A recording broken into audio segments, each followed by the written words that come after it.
हमारे चैनल को सब्सक्राइब करें और बेल आइकन दबाएं। मैं हूं दयानंद शेट्टी और आप मुझे इंस्पेक्टर दया के नाम से जानते हैं। For more episodes of CID, subscribe to lift crime and hit the bell icon. ACP साहब, आज सवेरे ललित के घर में से हमें जो 11 गोलियां मिली, उनकी माइक्रोस्कोप में फोटो लेने से हमें पता चला कि उनमें से 6 गोलियां तो एक ऑटोमेटिक पिस्टल में से निकली हैं और बाकी की 5 दूसरी ऑटोमेटिक पिस्टल में से निकली। मगर ये सारी गोलियां पिस्टल में से ही चली है ना? जी हाँ, .22। इसमें से एक भी गोली ललित के रिवॉल्वर में से नहीं चली है? जी नहीं, इनमें से नहीं, मगर ये चली है।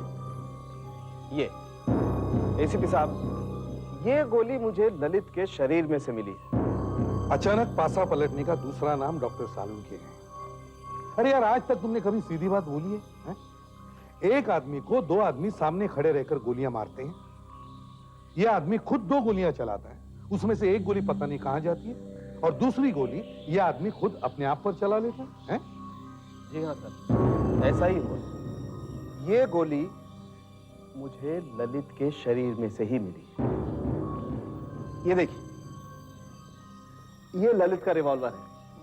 मैंने इसमें से एक टेस्ट फायर किया था, उस गोली पर भी वैसे ही निशान हैं जैसे इस गोली पर। सर, ये मिले हैं यहाँ आगे से। एक ड्राइवर सीट के नीचे था और एक उधर। इसीलिए फिंगरप्रिंट्स नहीं मिले। सुधाकर, कोई खून के धब्बे वगैरह? नहीं सर, यहाँ पर कुछ गिरा है। सीट अभी तक गीली है, पता नहीं क्या है। अभी पता चल जाएगा। डॉक्टर सालुंखे किस लिए है?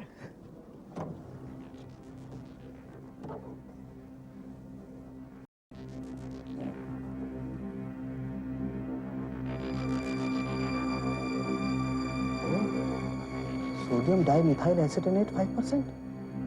ये यहाँ सीट पर कैसे आया? अच्छा, ये भी है CH5O7H8। Benjamin gamma T race test करना पड़ेगा। आइए सर।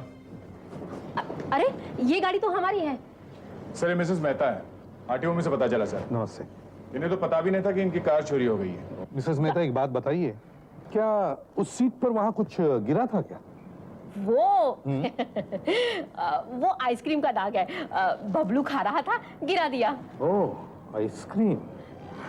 अच्छा ठीक है, अब आप जा सकते हैं। आपको गाड़ी मिल जाएगी। जल्दी मिल जाएगी ना? जी हाँ, बहुत जल्दी मिल जाएगी। पक्का ना? जी। Thank you. नमस्ते। क्यों डॉक्टर साहब? सोडियम डाइमिथाइल एसिटेनेट, Benjamin gamma T race test हो जाता है एसीपी साहब, कभी कभी तीर निशाने पर नहीं लगता। दया, क्या तुम्हें पक्का यकीन है वो दोनों गाड़ी में बैठे थे? हाँ सर, वही लोग थे, 100%। तो 200% करो ना। उन दोनों की पैंट्स लैब में लेकर के आओ और ये सीट कवर भी। उन दोनों में से कोई भी सीट पर बैठा होगा तो आइसक्रीम उसकी पैंट पर भी लगी होगी। फौरन पता चल जाएगा कि बैठे हैं कि नहीं। ये हुई ना बात डॉक्टर साहब। एसीपी साहब, चूरू तो मारा गया, फंस गया वो तो। मैंगो चॉकलेट आइसक्रीम जो बबलू खा रहा था, वो चूरू के पैंट में भी लगी है। पैंट में? जी हाँ। तो चूरू 22 सीट पर बैठा था और नागेश गाड़ी चला रहा था। जी हाँ। और एक बात और, नागेश पूरी आस्तीन की कमीज पहने हुए था। भले ही उसने दस्ताने पहन रखे थे, मगर अगर उसने गोली चलाई है तो गन पाउडर के ट्रेसेस उसकी आस्तीन पर लगे होने चाहिए, पर ऐसा है नहीं। No traces of gunpowder. 2 गुंडे थे, 2 पिस्तौलें थी, गोलियां चली और आप कह रहे हैं कि नागेश ने गोली नहीं चलाई? ये कैसे हो सकता है? ऐसा ही है। वैसे चुरू और नागेश के रिकॉर्ड में लिखा है कि उन्होंने कभी गोलियां नहीं चलाई है। ऐसा हो सकता है कि इनके अलावा गुंडों की एक और जोड़ी है जिन्होंने ललित को लूटा, और ये दूसरी जोड़ी मतलब चुरू और नागेश, ये कार चुरा कर भाग गए। सर, अगर पहली जोड़ी के पास पिस्तौलें थीं, उन्होंने गहने लूटे, ललित का खून किया, तो नागेश और चुरू के पास गहने कहां से? That's a valid point. Lalit ने जो 2 गोलियां चलाई, उनमें से एक वो गुंडे को लगी। वो बुरी तरह घायल हुआ, उसे मदद की जरूरत है, लेकिन क्या करें, उन दोनों ने जितने भी भारी गहने थे अपनी जेब में भर लिए और कार वहीं की वहीं छोड़कर भाग गए। सर, मेरा यकीन करो, हमने कोई खून नहीं किया। मैं और नागेश दोनों साथ में जा रहे थे। आदत से मजबूर गाड़ी के अंदर झांक करके देखा तो उसके अंदर बैग पड़ा हुआ था। मेरे हाथ में कुछ नहीं होने लगी। हमने इधर उधर देखा, कोई नहीं था। उसने दरवाजा खोला और मैंने गाड़ी स्टार्ट की, बस साहब। उस वक्त बजे कितने थे? 10:30 बजे थे साहब। गाड़ी कहाँ से चुराई थी? सब कांदिवली ईस्ट में सलाबाई स्ट्रीट है ना, उधर ही से। ये हुई बात। दया,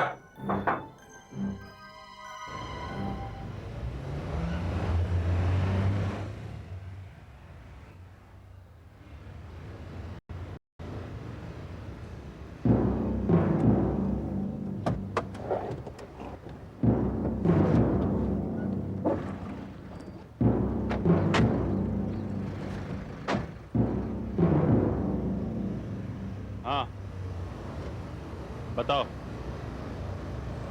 साहब इधर ही खड़ी थी गाड़ी। इधर? ये हमारा रास्ता है, हम इधर से आते जाते हैं। गाड़ी में बैग बड़ा दिखाई दिया, गाड़ी खोल दी। हाँ साहब, इधर ही था और आसपास कोई भी नहीं था साहब। सुनसान जगह है। ये अजीब जगह चुनी है तो इधर गाड़ी पार्क करने में। तो देखो आसपास कुछ मिलता है।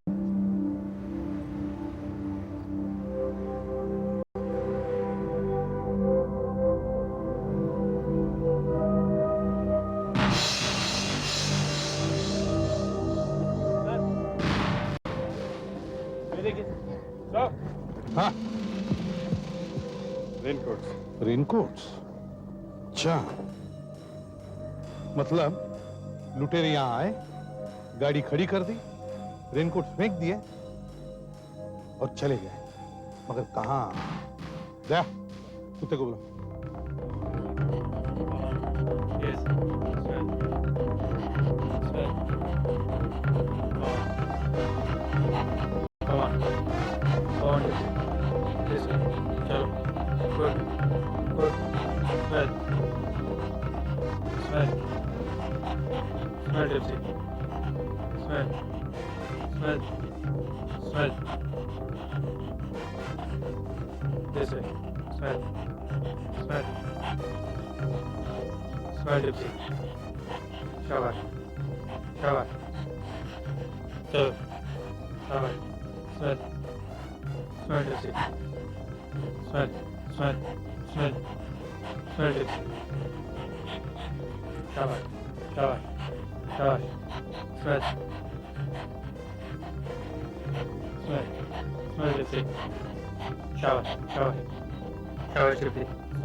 सर, इसके आगे कोई रिस्पांस नहीं है। दया, जरा देखो आसपास कोई है क्या? सर, एक वॉचमैन है यहाँ पर। बुलाओ बुलाओ उसको। वॉचमैन, एक काम करते हो, एक मिनट यहाँ। नमस्कार। सुनो, कल 10 और 12 बजे के बीच यहाँ कोई कार खड़ी थी? हाँ सर, कल यहाँ पर एक सफेद गाड़ी खड़ी थी। अच्छा, कौन सी गाड़ी थी? मेरा मतलब है फिएट, मारुति, कौन सी?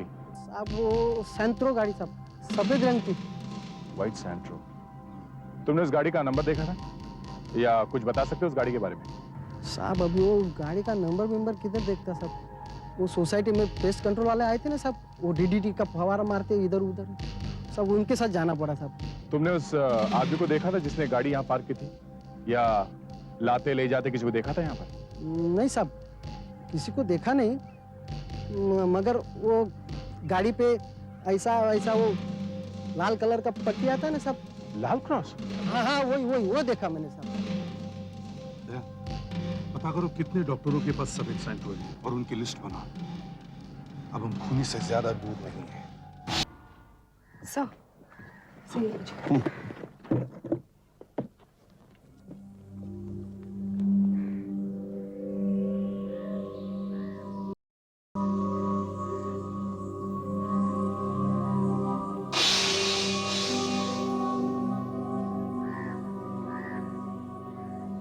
ये है हमारी 13वीं गोली। देखो, पिस्टल से निकली गोलियों के शेल्स हमें यहां पड़े मिले थे, यहां और यहां। इसका मतलब एक बात एकदम साफ है कि गोलियां यहीं से चली थी और यहां से। करेक्ट? करेक्ट। मगर सर आप भी सारी बातें एक साथ नहीं बताते, कुछ ना कुछ छुपा के रखते हैं अपनी जेब में।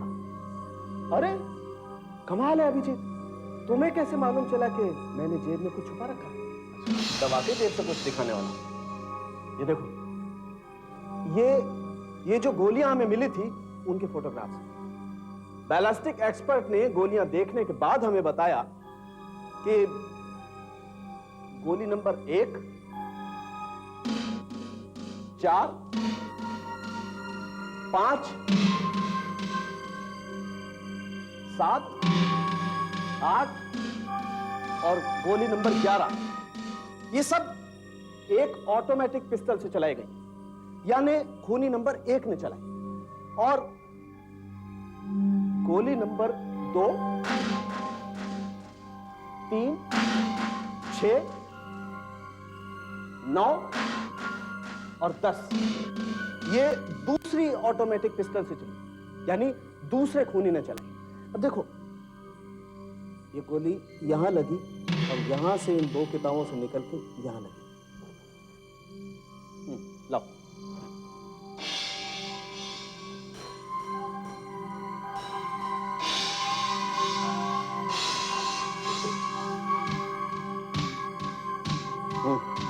आशा, ये पकड़ो और इसे बिल्कुल इसकी सीध में लेके जाओ, एकदम स्ट्रेट, सीधा। हाँ, रुको। इसका मतलब खूनी वहां खड़ा था, वहां। बेटिक्स, ये पुतला वहां रखो।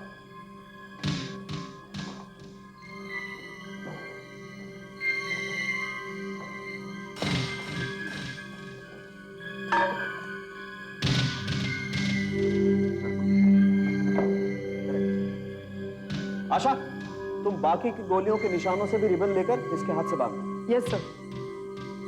अभिजीत, अब हम देखते हैं कि दूसरा खूनी एग्जैक्टली कहां खड़ा था। आओ। देखो, इस पेंटिंग में गोली लगी।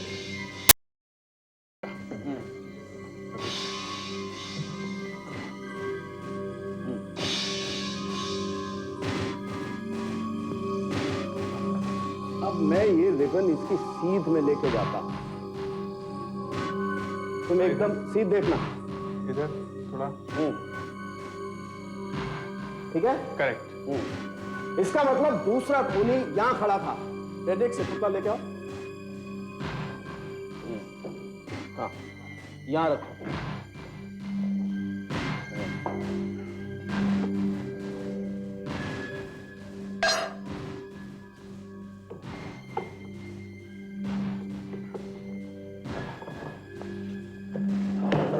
अभिजीत, अब तुम इस रिबन को इस पुतले के हाथ से बांध दो और बाकी की बुलेट के निशान से भी रिबन लेकर के इसके हाथ से बांध दो। राइट? हाँ, हो गया सर। अच्छा। देखा, ललित खड़ा था यहां और खूनी नंबर 1 अंधाधुंध फायरिंग कर रहा था उस तरफ, और खूनी नंबर 2 तो उसका भी बाप निकला। कहां गोलियां नहीं चलाई इसकी। मतलब साफ है, ये गोलीबारी सिर्फ एक दिखावा थी। एग्जैक्टली। ठाए ठाए का एक मक्खी तक नहीं मरी। लेकिन सर, ललित को तो गोली लगी थी। वही तो मैं भी सोच रहा हूं कि उसकी अपनी रिवॉल्वर से उसे गोली लगी कैसे। हेलो?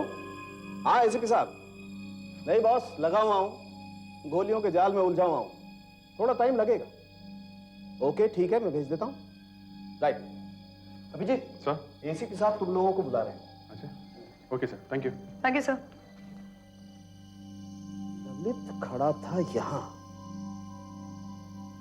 एक गोली उसने बाहर मारी, दूसरी गोली कहां लगी?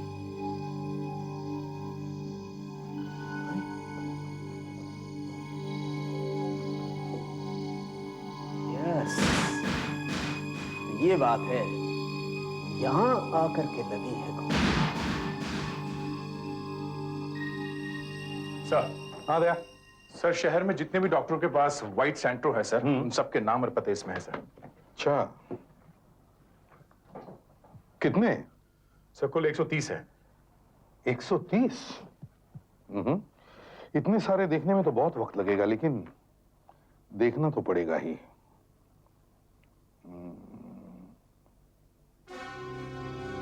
मीता गगन। गगन, ये तो ललित के पार्टनर का नाम है ना? Yes sir. हो सकता है ये मीता गगन उसकी कोई रिश्तेदार हो।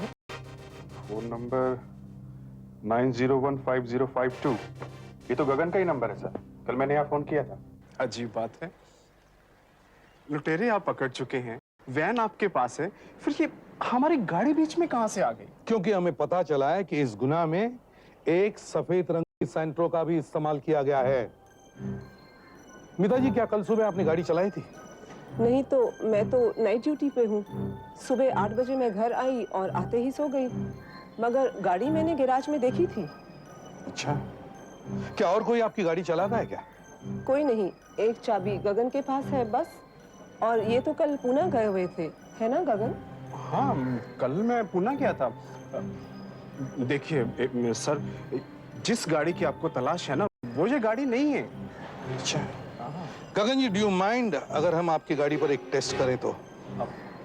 टेस्ट? Of course not. देखिए, हम आपकी गाड़ी पर एक स्प्रे करेंगे। अगर आपकी गाड़ी पर डीडीटी लगा हुआ है तो वहां पे रंग बदल जाएगा। डीडीटी? जी हाँ, डीडीटी। ले, स्प्रे करो। आइए।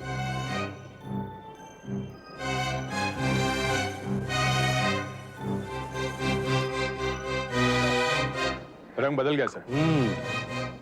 क्यों गगन साहब, देखा? ये गाड़ी कल साई कॉम्प्लेक्स में खड़ी थी। वहां उस वक्त डीडीटी स्प्रे किया जा रहा था और वो डीडीटी आपकी गाड़ी पे भी लगा। सर इस बात का पक्का सबूत मिल गया है कि गगन की गाड़ी सुबह साईं बाबा कॉम्प्लेक्स में खड़ी थी। साहब, अब तो हमें ये भी मालूम है कि चुरू और नागेश ने गहने नहीं चुराए, वो दोनों ही निर्दोष हैं। और सर गगन और अखिल, इन दोनों को मालूम था कि 40 लाख रुपए के गहने ललित के घर में रखे हुए थे। इन मुद्दों से यह साबित होता है कि ये मुजरिम यही लोग हैं, अखिल और गगन। मगर एक बात समझ में नहीं आती है कि मिसेस ललित ने यह बयान क्यों दिया कि अखिल और गगन उनके साथ पनवेल में थे। अपने पति के हत्यारों की झूठी एलिबाई देकर उन्हें बचाने की यह औरत कोशिश क्यों कर रही है? क्यों? क्योंकि उसे मालूम नहीं था कि इस ड्रामे में ललित मारा जाएगा। हाँ, लेकिन डॉक्टर साहब, ये सीआईडी ऑफिस है, कोई पुलिस क्लब नहीं। ये कैरम बोर्ड यहाँ क्यों लेकर आए आप? अभी पता चल जाएगा एसीपी साहब। अखिल ने या गगन ने ललित का खून नहीं किया है। फिर किसने किया? किसी ने नहीं। ललित का खून उसकी बदकिस्मती ने किया है। वो खुद भी इस चोरी में शामिल था। ये सारा ड्रामा था पुलिस और इंश्योरेंस कंपनी को बेवकूफ बनाने के लिए। उसका ख्याल था कि पुलिस वाले और इंश्योरेंस कंपनी वाले उसकी इस बात का यकीन कर लेंगे कि उसने अपनी सेल्फ डिफेंस के लिए, अपने आप को बचाने के लिए, पहली गोली तो फर्नीचर में जाके लगी और दूसरी गोली ने एक अलग ही कहानी लिख डाली। ऐसे देखा?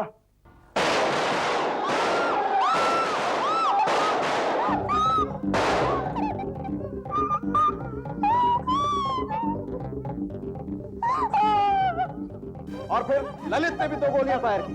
दया, अभिजीत, हटो।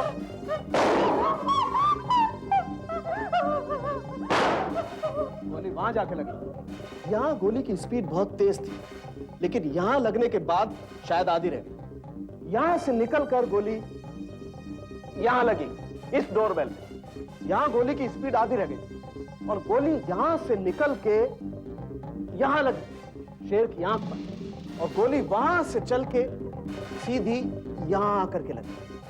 यहां से चली थी, वहां से सीधी यहां, और ललित जी गिर पड़े। अच्छा हुआ गोली उन 2 बदमाशों को नहीं लगी।